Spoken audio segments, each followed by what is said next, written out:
Hello and welcome to the very first Sutton United Talk Time on podcast, the Sutton Podcast. I'll be bringing you a bit of chat about the club and play some music. Hopefully one or the other will entertain you. Today my guests will be supporter Johnnie Lowry and former player Betsy Gomez, and I will try to not sound too much like Smashing Nicey when I'm introducing the songs. My first guest is Johnnie Lowry. Hi Johnnie, tell us a bit about yourself. Yeah, my first Sutton game was 2005. I think my dad used to work for a company that sponsored the club, so he used to get free tickets. He used to take me down fairly often back then. Started going again regularly the year after we'd won promotion to the Conference South, 2011, I think it was. Since then, I've got more and more into it. I've started doing every away game. I was at all 46 last season. I've been at every away game this season, even though I'm living up in Coventry now. So that's quite the journey. And nearly every home game as well. I'm just sort of loving the growth from a small Conference South club to a club pushing for the Football League, really. Absolutely, and I've been supporting Sutton for a very, very long time. Well, I say on and off because I was interspersed with work, but for me, seeing crowds of like 300-400 at home games, I used to have that little curved bank almost to myself, and then suddenly I'm surrounded by loads of people. It is a very, very odd feeling, and you have had quite a lot to do with that actually, because you kind of got a lot of the, they call them the youth, the notorious youth. Yeah, you kind of got a lot of them involved, a lot of them coming along, joining in, and you also do the South London Sports website as well, I believe. Yeah, that's something I've been doing since the Sutton Guardian. They originally announced they're cutting their coverage. They've got a guy, Warren Gwilym, I think, is doing it now. He's doing a very good job. When I set the website up, I didn't know they'd be doing that at all. So it's sort of, you've got two websites going now, which is always better than one. It gets more coverage for the club. So. Absolutely. I myself remember the days where I had to scour the back of the newspapers to get results for Sutton or call what is club call. So I have to admit I'm quite jealous of everyone now having live updates on Twitter and everything, thinking we never used to have that when I was younger. So, but yeah, it's all fantastic and everything sort of is helping the club grow, which is brilliant. Okay, thanks for the moment, Johnnie. We're going to just take a break for some music now. First song is by some very talented friends of mine and a new group who have a very interesting sound. I hope you enjoy The Return, the debut single from the album of the same name by Parallel X.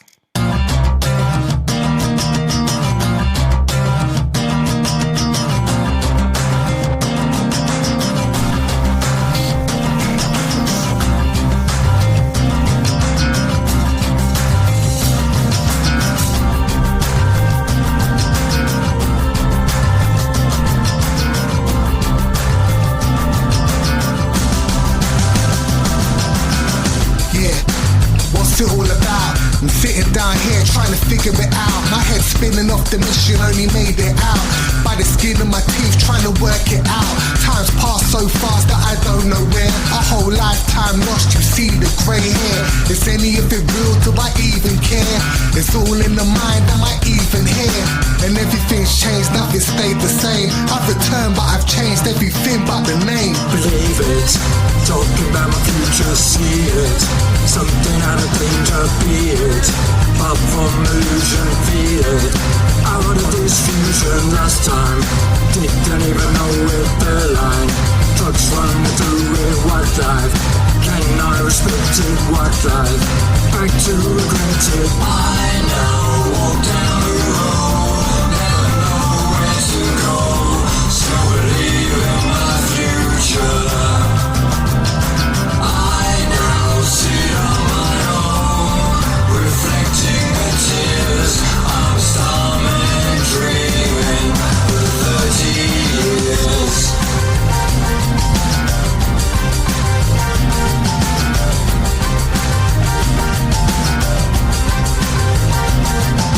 Believe it, talking about my future, see it. Something out of danger, be it. Up from illusion, feel it. Out of this fusion, I now walk down the road, never know where to go. Still believe in my future.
that was Parallel X with The Return. For more information, please follow them on Twitter, which is @_ParallelX, or Facebook @ParallelX, or their website, which is www.parallel-x.co.uk. Now, back to Johnny and his thoughts on the two recent away matches against Dover and Barrow. Dover I thought was excellent. I thought before we had a man sent off, we were all over them. The first half, it was a good game actually, because Dover had chances too. Jamie Butler was excellent. But if it wasn't for their keeper, I think we'd have had 3 or 4 in the first half. And just before we had a man sent off, an incredible save from Terrell Thomas's header from the corner. I think we all thought that was in. So that was perfect on that aspect. But then also the fact that we defended so well with the 10 men for half an hour was very impressive. That's best of both sides really there. Absolutely dug in deep, and a couple, last season, maybe even definitely 2 seasons ago, that is the kind of game we definitely would have dropped points on. We just didn't seem to have that, I wouldn't say togetherness, they've always been together, but the fighting for each other. And obviously the red card had a big influence on the Barrow game, because we lost Harry. And the Barrow match, you were one of just over, a baker's dozen with his disputed amounts, but I think 13 is the agreed upon, which is we'll go with the Barrow 13. A bit worrying for me, because I was sitting there hearing 13 thinking, well, I know at least 7 of them personally. So but yeah, it was a good game, and obviously Gomez had to be scoring their goal. It was set up that way. They then hit the bar. What at that point did you think we were going to be really struggling? The first half, it took us about half an hour to get into the game at all. Until that point, it looked like we could get beat 2 or 3-0. The point where the bloke hit the bar was probably the turning point. Unbelievable strike up, absolutely nothing. If that had gone in 2-0, you're probably looking at game over. As it was, minutes later, we got the equaliser and probably looked the better team, which was impressive given how knackered the players evidently were compared to, because Barrow didn't play on Saturday. Their game was called off again. I don't think they've played for a little while, have they? It's a few weeks, yeah. And we obviously had a long trip to Dover. Difficult pitch at Barrow. That would take a lot out of the players as well. You could see they were struggling fitness-wise. It doesn't help with suspensions and injuries. Nicky Bailey going off injured is a blow. Harry's obviously still got 2 games on his suspension. Yeah. Which isn't either. No, but we also saw the return of Bradley. Got quite a good reception from what I heard. He was lively. You still see that he's got work to do in his game. He definitely caused trouble to the fullback more than we had been doing before. Which was I saw a live wire. If he gambled, there was one sort of opportunity in the second half where the ball comes in the box, and if he gambles on it, he scores. But I think once he gets that sharpness back, that'll be the sort of occasion where we're scoring goals. We've got another good winger. So you have hundreds of them. And Tommy Wright with his 16th goal of the season. Fantastic player. I rate him very, very highly. He's obviously very young. He's got a long way to go before we can talk about how he'll be playing at League One, Championship, Premier League, wherever. And he's still got parts to add to his game, but I mean, he caused Dover so many problems on Saturday. I don't think Tuesday night against Barrow was his best game, to be honest. They dealt with him fairly well, partially due to the fact that, to be fair, he was completely knackered. Absolutely. And that's, you have one chance. He had one chance in the game, let's be honest, and took it. And that's the mark of a good player. That's what you want from your striker. You don't care if they don't do anything for 89 minutes if they score.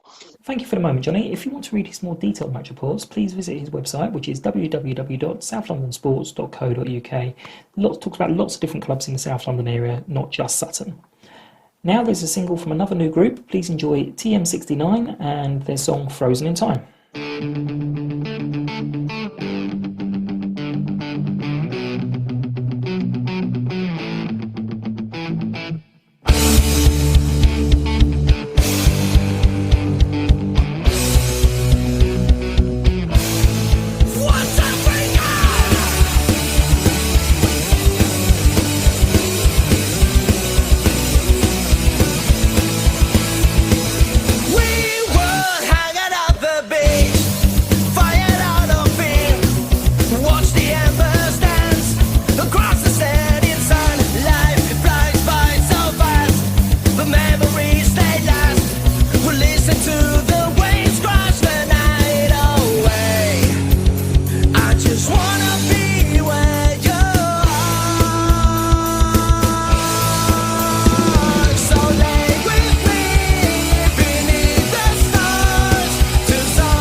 TM69 with Frozen in Time. To find out more information about them, please give them a follow at TM69band for both Facebook and Twitter. Now, back to my chat with Johnny. There's lots of conversations about the 3G pitch. You've seen firsthand the quality of, well, you've had the Barrow match called off when most people were virtually there. And the pitches at Dover, I think the Dover manager even had a little pop at the pitch, saying it was quite heavy. You've seen Rochdale all over, obviously, Twitter. They're a League One club. They're probably likely to be a League Two. What's your feeling on how is it right that pitch is allowed in Football League and a pitch where you know the match is going to be played is not allowed?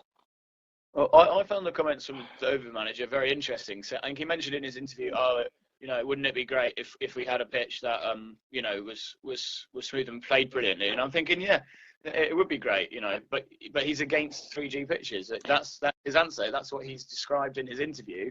Yeah, he's against the concept of them, which is utterly bizarre. Madness. I mean, I've never been a very good player, but the moment of stepping onto the grass when we did a little six-a-side on it, it's just straight away, because I have been on the old pitch, and it, for us, ridiculous. We used to struggle to use it every 2 weeks, our biggest asset, and now I've been down there training with my daughter. There's hundreds of kids there every single night. Yeah. And it's not just the training or the revenue that produces, it's those kids now have a loyalty, if you like, a commitment to the club. This is their club, that's their pitch. It is a big worry, and I just don't understand why people insist on this old idea of these pitches, because again, you're way too young to remember the old pitches, the Oldham and QPR ones, but they were basically concrete. Yeah. But yeah, the Barrow pitch, even though it was playable, from what I heard, it's still quite soggy. Barrows wasn't too bad. There was one area which didn't play very well, obviously at the main stand. Obviously Brackley was if we're going to point to one where the pitch realistically wasn't playable, and that was a terrible game. There's no real football can be played on that pitch. You pass the ball along the ground and it holds up, so everything's going long. Their goals are from a corner, a penalty, and then a long ball forward. Our goal was from a long ball forward as well in that game. It just, it's not really it's not a good game of football. I mean, I've played Sunday League on terrible pitches, and we play five-a-side at uni on the 3G we have here, and there's absolutely no doubt which one I'd rather play on, because you can take a pass without worrying about it bobbling up and over your foot, play a pass on the ground without worrying about which sort of divot it's going to hit on the way to its intended target. It's much better. Absolutely. Although for players like me, maybe the excuse of the divots and the ground is very useful. I'd like to also talk about the news last week. I mean, most people would obviously know about this already, of the new contracts for Tommy and Jamie, where they've they've agreed a 2-year contract, and this just adds a bit of stability to the club, with Tom B, Harry B, and Craig also on 2-year contracts. I think that's all there is, but that's a good core of players who are committed to the club for the next 2 years. Any thoughts on those? Yeah, I'm particularly pleased with Tommy's deal. A lot of people think he'll leave in the summer. I don't think necessarily will. I don't think it's necessarily a good idea for him to move yet to a higher club should the offer come about. Just because you're guaranteed regular first team football here, either in League Two or pushing for promotion to League Two, or we're going to be in one of those two scenarios next season, I imagine. So it'd probably be better to stick with that. And the contract means that even if he does leave, we're going to make a fair bit of money for it and hopefully have a sell-on clause. But yeah, it's the same goes for any of those players, really. Absolutely. Having the contract to have the stability with a good team as well, because you look back to the year we came 15th in the Conference South, I think 14-15 or whatever it was, 15-16, and you've got a team there where we had a few players, retained a few players, but players that were underperforming, and you think now we've got a strong team aside that's I say overperforming, but I think we're as good as I don't think we'll fall away in that sense. I think we're deservedly up there in the league, and we'll stay deservedly up there in the league. Absolutely. When you see like Ross Lafette going off on loan, can't get into the side, I genuinely thought when he signed at the start of the season he was going to be main man, and he can't get into the team. Now obviously they wouldn't have expected Tommy to do so well. Yeah, They wouldn't have. that's interesting. Yeah, and Josh Taylor initially when he came in, I don't think him or Tommy were. I think it's from their pre-seasons that really they've got a look in the first team.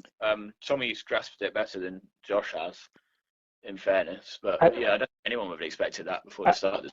And the rebirth of Dundo as well. 37 this week. Man's amazing. I was actually, oddly enough, listening to a podcast from a few years ago from a player called Yerson dos Santos. I don't know if you've ever, But it seems like what you mentioned with Tommy, he was 16, broke into the side, lots and lots of offers, had offered to go to bigger clubs, never really panned out for him. And he did say that he felt he perhaps should have stayed where he was, more settled himself in more stability, knows what he's doing. So maybe I might send that to Tommy and get him to listen to that. Okay, thanks again for the moment, Johnny. Next up we have the new track from Silvastone, and it's Billa Bad Man.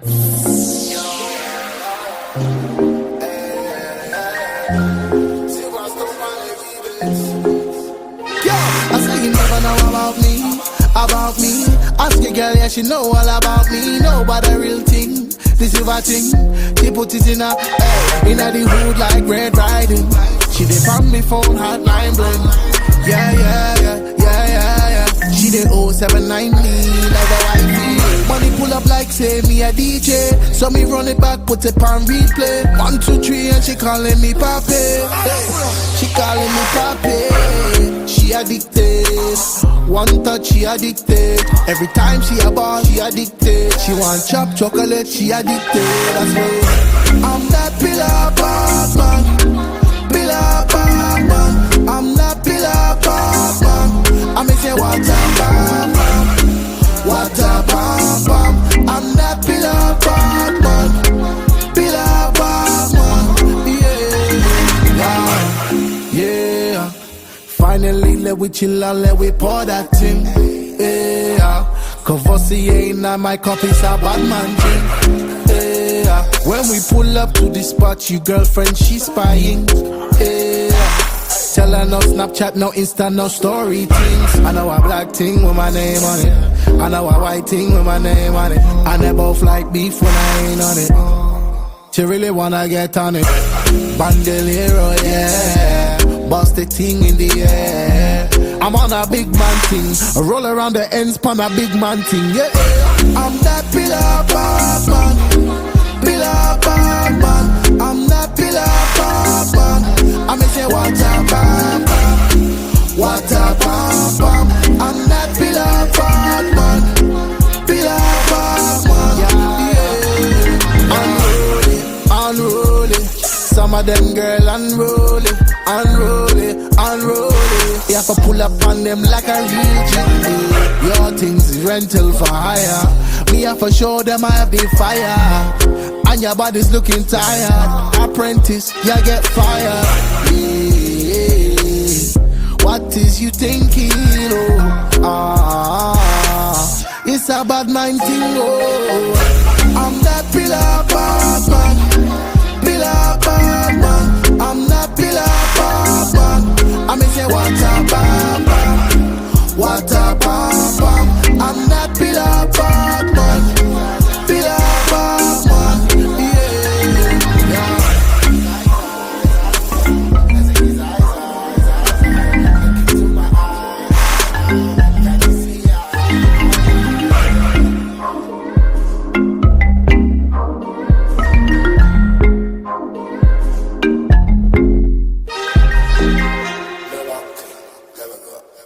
Billa Bad Man from Silvastone, Silva Stone. Please give them a follow on Twitter, which is at Silvastone Beats, or Facebook, which is at Silvastone Music for more information.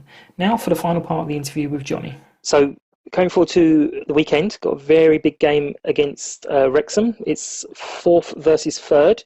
They've played a game more than us, and they're only a point ahead of us. We're expecting a very, very big crowd. What are your thoughts on that game? Yeah, it'll be a good occasion. Hopefully pushing on 3,000 people there. There'll be a lot from Wrexham as well. Obviously a very well supported club. When we played them at their place in September, I thought we matched them. I thought we deserved the point that we got. It'd be nice to, because our away form's been better than our home form this year, which is obviously a sharp contrast from last season. So it'd be nice to get back on track with our solid home form, and the players will be well up for it. It's the only thing I worry about is fatigue starting to hit now, because Dover and Barrow are taking a lot out of the players. Wrexham didn't play midweek, so they'll have that. They'll have that freshness. Yeah. We should have Craig back. I believe he's back from suspension. Yeah. Craig, So. Simon's still fit. Nicky, we're not going to know about. I would have thought after he went off against Barrow. Obviously Harry's still out. So I think what we missed against Barrow was more attacking-minded midfielder to drive the team on. Kenny didn't have his best of games in that one as well. I still would have. If I was the manager, I'd probably put him in my 11 for Saturday. He seems to play better at home than away from home. I think he prefers the 3G pitch. He's a more technical player. Pitch and to be fair, the game we were playing to adapt to that didn't really suit him as a player. Bedsente Gomez, his opposite number, had an excellent game as well, which sort of nullified him a bit. Be interesting to see what we go with. I think obviously Tommy's pretty much a nailed-on starter, but even if you didn't want to do that, I mean, you could mix it up a bit. We have options. Absolutely. Fantastic. So. I've just lost what I wanted to say there.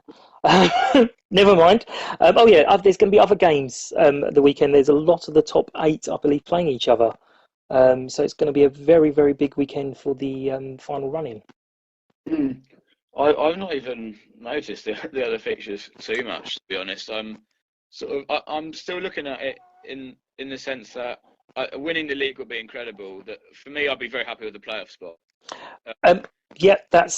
That's really very much a Sutton trait of slightly wanting a little bit more, but let's just settle for what we've got. I mean, it was just a bit bizarre though. We were at certain points leading the pack, top of the table, and you still had a lot of us saying, yeah, well, we need the 55 points for safety first of all, and then we'll talk about the rest of it.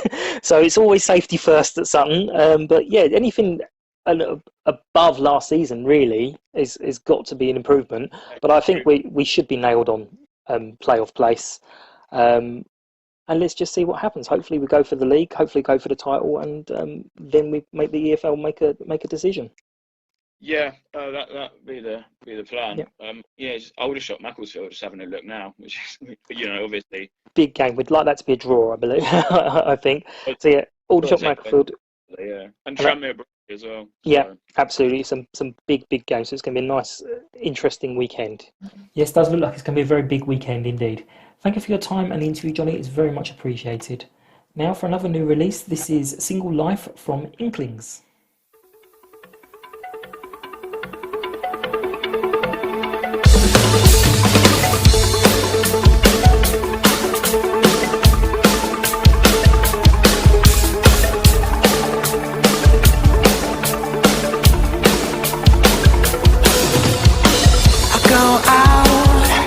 Just like we used to do. But don't you feel jealous? You tell me she clings to you. Without doubt, I've not got a thing to lose. But don't you feel jealous? Stick with the life you choose. I sit around waiting for my lost love to come. Now don't you feel jealous? Don't you feel jealous at all? We all know what it's like to live this single life, and everything's alright. We all know what it's like to live this single life. You're sleeping alone tonight.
Inklings.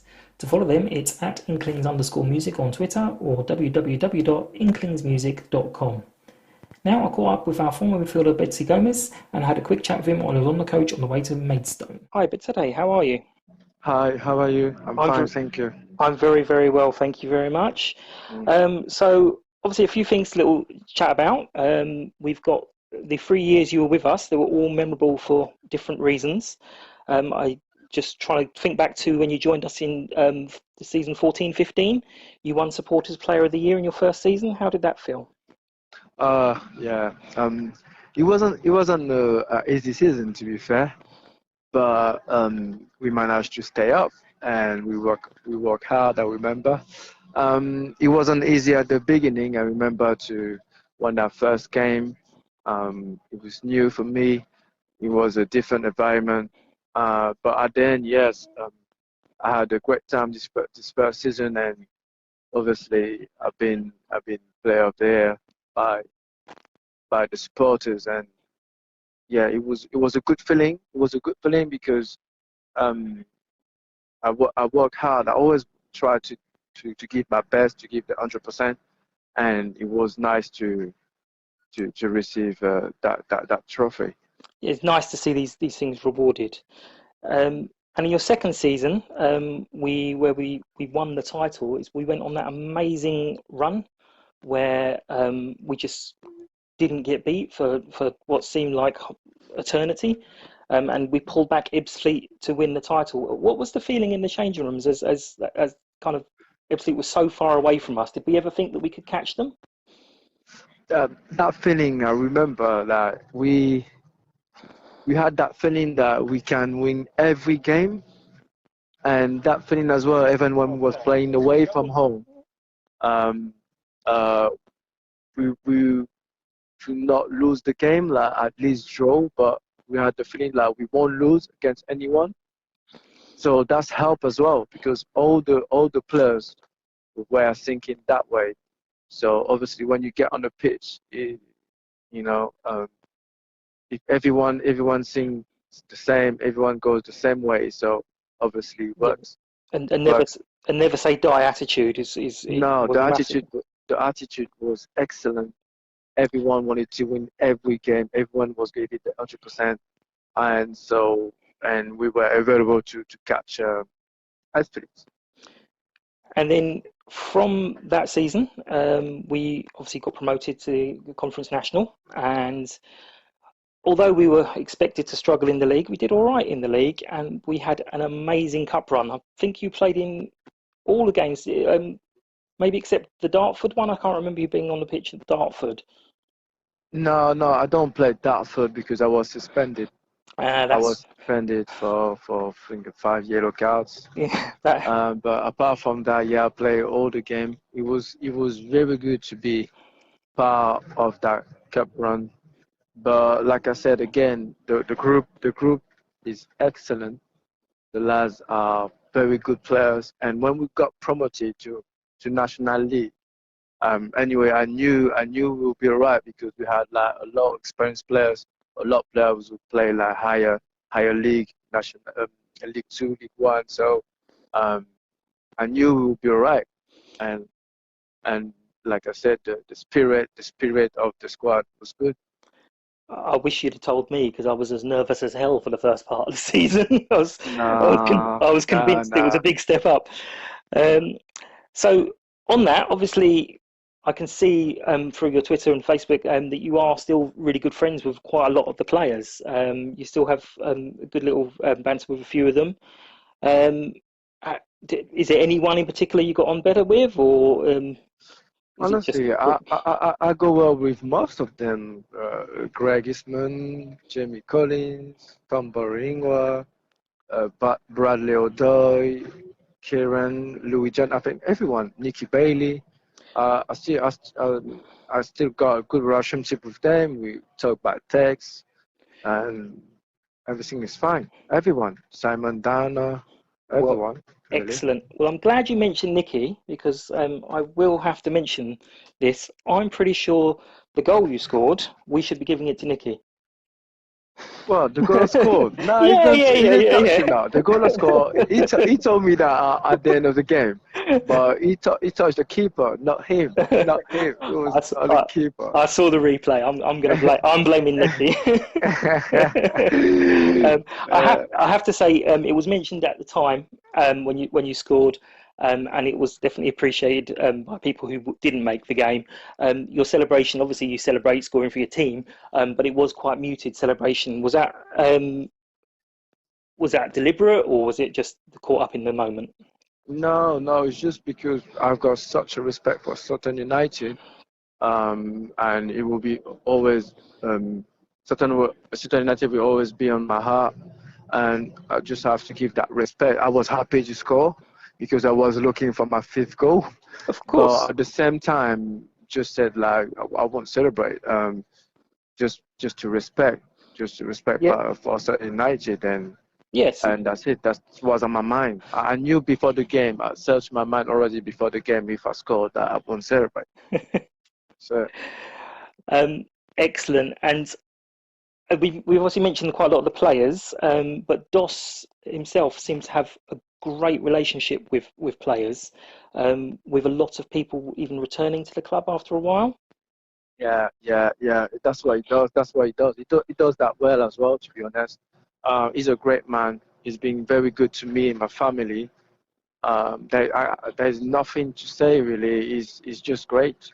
He's just great. He's honest. Well, no one can be honest at 100%, but I think he's an honest man. I think he can help people. He try to help every time. It's just great. Him and Betty, they are just great, to be honest. Excellent. They do seem to have a great relationship with a lot of the players, and also with the fans. His little end of match celebrations with the fans at behind the goal is fantastic. He's really built up a great relationship with everyone, and that obviously passes itself on to you. I don't know if you noticed. To be honest, with the fan, I don't know what kind of relationship he's got with the fan, but I think he got a pretty good relationship with the fan. I think everyone appreciates him at the club. So, well, did you also notice at the end of the match against you the other day, the players actually came over to thank the few fans who made the long trip up? Yeah. Shaking all their hands. That was very much appreciated by the players, and I think that's through a relationship through the manager passing that down to the players to just have that nice cozy relationship with the fans. Yeah, that's what like I said, that's what he does well as well. He's very good with everybody. He tries to get everyone together and try to have that good spirit. So I'm not surprised by what he does. Good. Thank you very much. So you left us heartbroken at the start of the season. We all understood, obviously, Barrow were able to offer you something that we weren't able to offer at the time. But how have you settled at Barrow? You mentioned you scored your 5th goal of the season, but how's it gone? It's going well, to be honest. I'm good. I'm doing well. My family is well set up. And I'm alright. Obviously, I was hoping to have a better season because we are not in a great position, let's say. But everything is alright. Everything is good. Excellent. I'm okay. And you mentioned your family. Are they up with you, or are you travelling back and forth? Yeah. The family living with me, my missus and my son. Yeah, excellent. So good. Everything is great. And but go on. Anyway, I left Sutton, but it was just because just wanted to have a new challenge. It wasn't that I wanted to leave Sutton just because I wasn't good there. Everything was good. Everything was great at Sutton. It's just I had 3 amazing years, and I just wanted to have a new challenge. But Sutton, I wish all the best with Sutton, and Sutton will always be in my heart. To be honest. Well, I'm sure I speak for most of us at Sutton. You will always be in ours, and I'm sure, when you returned earlier in the season, you'll be welcome back anytime, whenever you play against us, or perhaps maybe one day again for us. Yeah. Okay. I will be happy to play again for Sutton one day. We never know. Never know. Lovely. And what are your plans moving forward? Are you taking any of your coaching badges? Are you thinking of anything of your career after football? To be honest, I'm thinking of it, but I haven't taken. It's all. And like, how can I say that? I haven't started yet. Yeah, it's all many years down the line. Yeah. Yeah. Concentrate on your promotion push for next season. Yeah, let's say that. Let's say that way. Let's say that way. Lovely. Thank you very much. Good luck for the rest of the season and beyond. And we will speak to you soon. All right. Thank you very much. Thank you for that chat, Bedsy. It was very interesting for me to hear how former players hold our club in such high regard even after they've left us. Good luck in the match against Maidstone today. The last song to play us out today is another memory from last season. It should be known to most Sutton supporters. Comrade X, we're back on the Shoebox Terrace again. You can follow the antics of Comrade X, or at least his alter ego, at Born Atota on Twitter. Thanks once again to both my guests for their time and wonderful insights. Thank you to all the artists whose music I've played. Videos for all the music featured in this episode can be found at www.suttonpodcast.tumblr.com. That link will be in our Twitter feed, which can be found at Sutton Podcast, as will all the accounts for the artists featured, so you can follow them directly from there. Before I sign off, I would like to mention that the club shop have announced a 20% discount off selected items from tomorrow, so pop in and grab yourself a bargain while you're at the game. Thank you for joining me. I hope you enjoyed it, and I hope we can enjoy the match against Wrexham later on today.